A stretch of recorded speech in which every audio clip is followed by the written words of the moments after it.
আসসালামু আলাইকুম। আমি আবু সাইদ। একটা কথা বলার জন্য মূলত আজকের এই ভিডিওটা করা।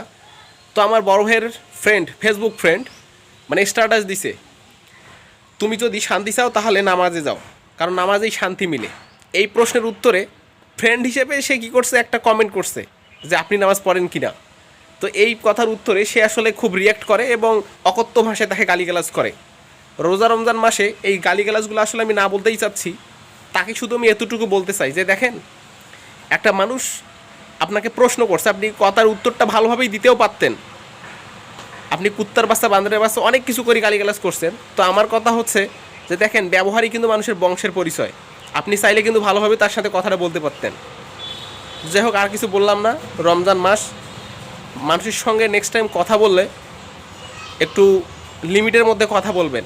চাইলেও কিন্তু সে আপনাকে প্রতি উত্তরে গালিগালাজ করতে পারতো, কিন্তু সে করলো না। যার শুধু আমাকে বললো যে ভাই এইরকম একটা অবস্থা। ঠিক আছে, কারণ ব্যবহারই মানুষের বংশের পরিচয়, কথাটা মাথায় রাখেন।